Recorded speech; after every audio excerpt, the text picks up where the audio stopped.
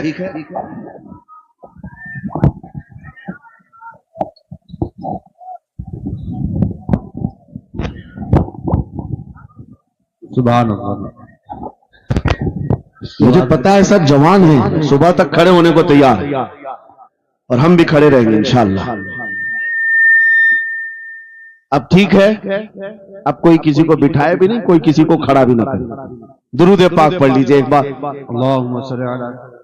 اللہم صلی علی سیدنا محمد وآلہ وآصحابہ وبارک وسلم۔ مجھے پتا ہے مفتی صاحب، میں یہ آپ کو بتا دوں ہر جلسے میں یہ حال ہم دیکھتے ہیں، وجہ یہ ہے کہ ہم کرسی پہ بیٹھے رہتے، کچھ لوگوں کو نظر نہیں آتے، وہ ہنگامہ کرتے رہتے، ادھر سے نہیں دکھ رہے ادھر سے نہیں دکھ رہے، اور آس پاس جو بیٹھے ہوئے ہیں ان کو وہ اڑچن سمجھتے ہیں کہ یہ بیچ میں حائل ہو گئے ہیں۔ لیکن میں اتنی بات کہتا ہوں، الحمدللہ ہماری وہ قوم ہے، مجھ جیسے ایک نکمے، میں ایک غلام اور خادم ہوں، مجھے دیکھنے کے لیے وہ بیچ میں کسی کو برداشت نہیں کر پاتے، تو یہ اپنے رسول اور اپنے درمیان کسی اور کو کیوں برداشت کر سکتی ہے؟ کیا بات ہے، بہت اچھا۔ ہم غلاموں کے لیے ان کے جذبات ہیں تو رسول کے لیے جذبات اور ہیں۔ الحمدللہ وہ عشق ابھی سلامت ہے، اسی لیے تو ہم گھوم رہے ہیں۔ اگر مرے ہوتے تو مردوں کو کون خطاب کرتا؟ زندگی ابھی باقی ہے اور ہمیں امید بھی باقی ہے، امید باقی ہے۔ خرافات آ گئی ہیں مجھے پتا ہے، غلط کام بہت آ گئے ہمارے محلے میں، مجھے صبح سے بتایا گیا بہت سارے، یہ ایک محلے کا المیہ نہیں ہے، ہم جہاں جا رہے ہیں شہروں کے شہر نشے میں تباہ ہیں، برباد ہیں، لیکن ساتھ میں مجھے اس بات کا یقین ہے حضور کی یہ امت گنہگار تو ہو گئی ہے لیکن غدار نہیں ہے۔ کیا بات ہے، حضور کی غدار نہیں ہے۔ آج بھی اگر ان سے کہہ دو، چاہے وہ کسی بھی طرح کا عمل رکھتا ہو، حضور کی عزت کی بات آئی تو اپنی گردن لے کر حاضر ہونے کو تیار سبحان اللہ ہے یا نہیں میری اس بات پر؟ سنو، خالد بن ولید جب قلعے کا محاصرہ کر چکے ہیں، عیسائی پادری نے اپنے سارے ساتھیوں سے کہا ہم ان کو 3 دن کا ٹائم دیتے ہیں کہ ہم ان کو صلح کرنے کی بات کریں گے، لیکن میری ایک شرط ہوگی، یہ اپنے نوجوان ساتھیوں کو لے کر بازار سے گزرتے ہوئے آ جائے، اگر صحیح سلامت ان کے سارے فوجی آ گئے ہم قلعے کی چابیاں دے دیں گے۔ سارے عیسائیوں نے پوچھا کیا کرنا کیا چاہتے ہو؟ اس پادری نے کہا ملک کی مشہور خوبصورت لڑکیوں کو اور زر و جواہرات کو میں راستے پر بچھا دوں گا، ننگی لڑکیوں کو کھڑا کر رکھوں گا، جب خالد بن ولید کی فوج یہاں سے گزرے گی، نوجوان ہے، نفس بھڑکتا ہے، اور اس طرح سے ایک نوجوان کو خریدنے کے لیے 2 ہی چیزیں ہوتی ہیں، ایک عورت ہے دوسری دولت ہے، اور نوجوان اس میں پھسل جاتا ہے۔ میں جانتا ہوں کہ جب یہ دونوں چیزیں سجا کر رکھ دی جائیں، خالد بن ولید کے یہ لشکری ٹوٹ پڑیں گے عورتوں پر اور دولت پر، ہم آسانی سے ان پر قابض ہو جائیں گے۔ سب نے واہ واہ کیا، تالیاں بجائی، اور پادری آ کر خالد بن ولید سے کہتا ہے ہم آپ سے لڑنا نہیں چاہتے، ہم آپ سے مقابلہ نہیں کرنا چاہتے، آپ 3 دن کے بعد اپنے لشکریوں کو لے کر اس بازار سے گزرتے ہوئے آ جائیے، صحیح سلامت اگر آپ پہنچ گئے تو قلعے کی چابیاں آپ کے حوالے کر دوں گا۔ توجہ، خالد بن ولید نے کہا منظور ہے، یہ شرط میں اتفاق کرتا ہوں۔ واپس آئے، اپنے ساتھیوں سے کہا جنگ نہیں کرنی ہے، لیکن ایک ہی شرط انہوں نے رکھا ہے، 3 دن کے بعد اس بازار سے گزر کر ہمیں جانا ہے، لیکن کوئی نہ کوئی حربہ تو ہوگا، کوئی نہ کوئی سازش تو ہوگی، ہر چیز کے لیے تیار رہنا۔ خالد بن ولید اپنے ان نوجوان لشکریوں سے کہہ رہے تھے اے نوجوانوں، توجہ سے سننا اس بات کو، آج بھی دنیا یہ سارے حربوں پر عمل کر رہی ہے ہمارے ساتھ، ہمارے نوجوانوں کے ساتھ۔ خالد بن ولید کے 3 دن گزر گئے، عیسائیوں نے اپنی تیاریاں خوب کر لی، بازار میں اوریاں لباس میں، آدھے لباس میں ننگی لڑکیوں کو کھڑا کیا، سر و جواہرات دولت کے انبار بچھا دیے۔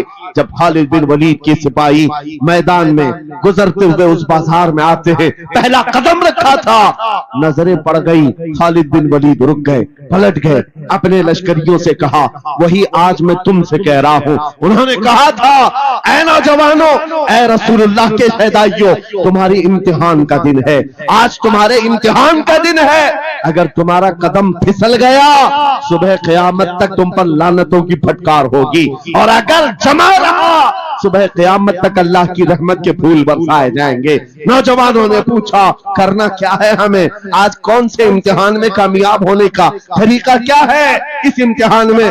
خالد بن ولید نے کہا کچھ نہ کرنا، بس اپنے رسول کی سنت پر عمل کرنا۔ کہا ہم تو کرتے ہیں، یہاں کیا کرنا ہے؟ خالد بن ولید کہتے ہیں میں نے میرے مصطفیٰ کریم کو دیکھا ہے، جب رسول اللہ مدینے کے بازار سے گزرتے تھے اپنی نظریں نیچی کر کے جاتے تھے، آج تم بازار سے جا رہے ہو، بس اس سنت پر عمل کر لو، اپنی حیا کی نظریں جھکا کر چلنا، پھر اس کے بعد اللہ مالک ہے۔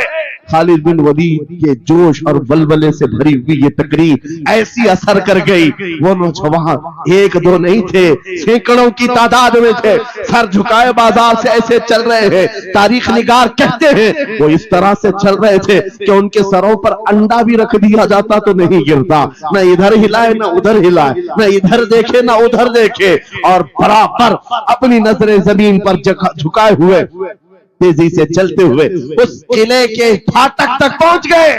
وہاں وہ پادری صاحب انتظار میں تھے، بھٹک گئے ہوں گے، عورتوں سے بھڑ گئے ہوں گے، دولت جمع کر رہے ہوں گے، مگر یہ دیوانے ٹھکراتے ہوئے ہر دولت اور اوریانیت کو اس قلعے کے پھاٹک تک پہنچ گئے۔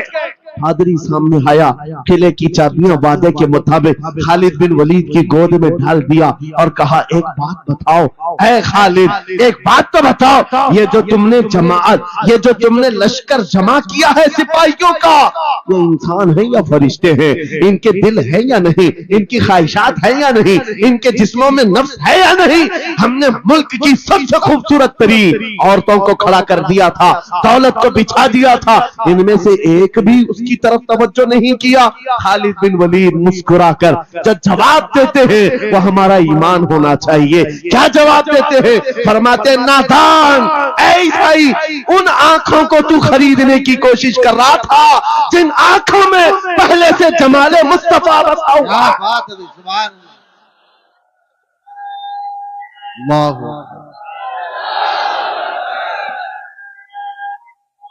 یا رسول اللہ۔